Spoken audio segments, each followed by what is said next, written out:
Educational creativity চ্যানেলে সকলকে স্বাগত। গুরুত্বপূর্ণ একটি তথ্য আপনাদেরকে দেব। কয়েকজন টেন্টেড ক্যান্ডিডেট সিবিআই কোর্টে আবেদন করলো।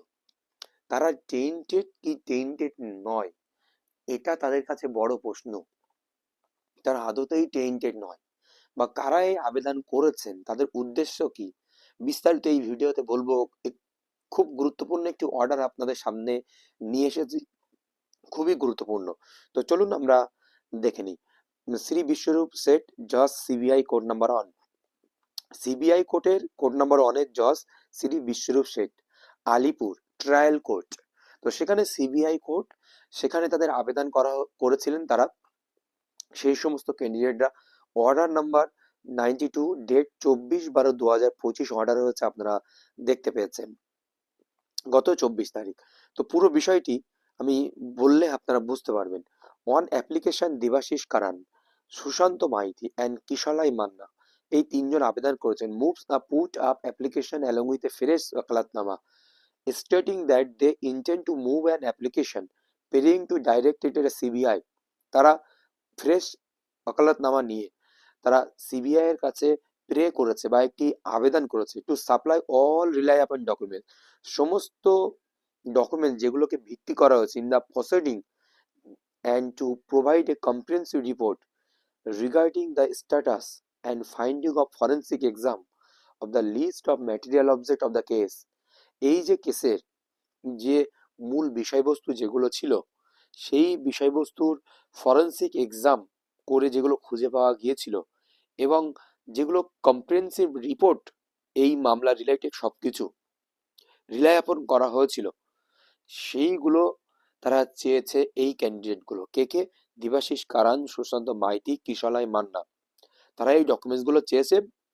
সম্পূর্ণ সিবিআই প্রসিডিং গুলো, এই যে এসএসসি নিয়োগ সংক্রান্ত এই তথ্যগুলো।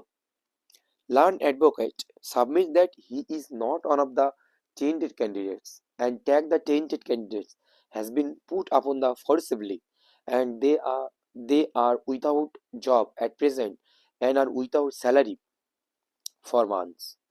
Learned advocate submit করেছে কি, that he is not one of the tainted candidates, say tainted candidate নয়, and tag tainted candidate, তার উপরে tainted candidate একটা তকমা দেওয়া হয়েছে, has been put upon them forcibly, যে tainted candidate তকমা তার উপরে জোর করে দেওয়া হয়েছে। And they are without job at present, তারা এখন জব ছাড়া রয়েছে। And without salary for months, তারা বেতন ছাড়াই রয়েছে।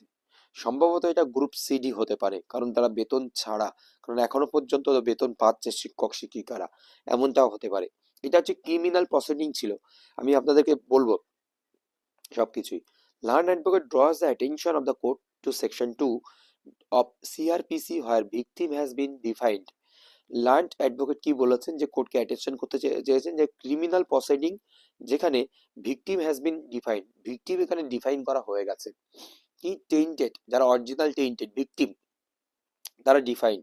হি submit that the application have suffered loss and injury and categorise themselves as victim, এবং তারা তাদের জব হারিয়েছে, তারা ভুক্তভোগী, তারা আহত এক প্রকারে, তাদের মানে ভিকটিমের পর্যায়ে ফেলা হচ্ছে, ক্যাটাগরাইজ দেমসেলস অ্যাজ ভিকটিম, তাদের নিজেদেরকে ভিকটিমের পর্যায়ে ফেলা হচ্ছে। Section 207 and 208 CrPC are the only provision. এখন বলছে মানে যেটি criminal proceeding CrPC section 27 and 28 বলছে, 207 and 208 বলছে অনলি প্রভিশন, এখানে যে প্রভিশনটি রয়েছে that deal with the supply of copy, but both this two provision deals with supply of copies to the accused person. এখানে একটা কপি দেওয়ার যে বিষয় রয়েছে, অবশ্যই বিষয় রয়েছে, কপি সাব করার প্রভিশন রয়েছে, কিন্তু সেই কপিস গুলো কাদেরকে দেওয়া হবে? অ্যাকুইজড পার্সনকে দেওয়া হবে। সেই প্রভিশন যা রয়েছে 2007 আর সেকশন 2008 ক্রিমিনাল প্রসিডিং এ যে বিষয়টি রয়েছে, সেগুলো কি অ্যাকুইজড পার্সনকে কপিগুলো দেওয়া যাবে। The applicants are neither the accused not the witness in this case. যে অ্যাপ্লিক্যান্ট ছিলেন, যে অ্যাপ্লিক্যান্ট যারা আবেদন করেছেন, তারা অ্যাকুইজড পার্সন নয়, এমনকি এই কেসের কোনো সাক্ষী নয়, উইটনেসটা নয়। Therefore, the prayer contained in the petitioner has no basis. পিটিশনারের যে কন্টেন্ট কোনো মূল্য থাকছে না তার প্রার্থনা বা তার দাবির, hence the put a petition is rejected, সেহেতু পিটিশনটি রিজেক্টেড করা হয়েছে। Dictated and corrected by me, জজ, CBI special code number 1, Alipore south 24 Parganas, CBI special code number 1, Alipore south 24 Parganas. এটা হচ্ছে মূলত কোনো একটা ক্যান্ডিডেট করেছেন যে তারা তথ্য নিতে চাইছেন যে যে সম্পূর্ণ সিবিআই যে চেইনটেড তকমাতা দিয়েছে কিসের উপরে ভিত্তি করে, যে ফরেন্সিক রিপোর্ট বা ফাইন্ডিং এসছে, যে প্রসিডিং গুলো এসছে, তার সমস্ত ডকুমেন্টস বা examination material object of the case, এই যে কেসের যে মূল বিষয়বস্তু যেগুলো তথ্য সবগুলো তারা আবেদন চেয়েছে, সেই তথ্যগুলো দেন, যে আমাকে যে টেইনটেড তকমা দেওয়া হয়েছে সত্যিই কি আমি কি টেইনটেড, তার জন্য যে প্রমাণের উপর ভিত্তি করে আমাকে টেইনটেড করা হয়েছে সেই কপি আমাকে দিন, এটা তাদের দাবি। এই হচ্ছে একটা দারুণ বিষয়। কিন্তু এবার দেখুন, এই যে বিষয়টি রয়েছে এটা খুব, কেন বলছি, কিছু জন প্রার্থী রয়েছে সত্যিই তারা টেইনটেড নয়, যাদেরকে টেইনটেড ক্যাটাগরাইজ তাদেরকে টেইনটেড ক্যাটাগরাইজ করা হয়েছে, তার জন্য কিন্তু তারা এই পসিবিলিটি ট্রাই করে বা সিবিআই কোর্টে করেছেন। তারপরে হয়তো এরা এই কপির উপরে ভিত্তি করে তারা যদি পজিটিভ কিছু পেতেন, তাহলে কিন্তু তারা হাইকোর্টে দ্বারস্থ হতেন, এরকম একটি বিষয় দাঁড়াচ্ছে। এই হচ্ছে এটার মূল বিষয়বস্তু। ধন্যবাদ।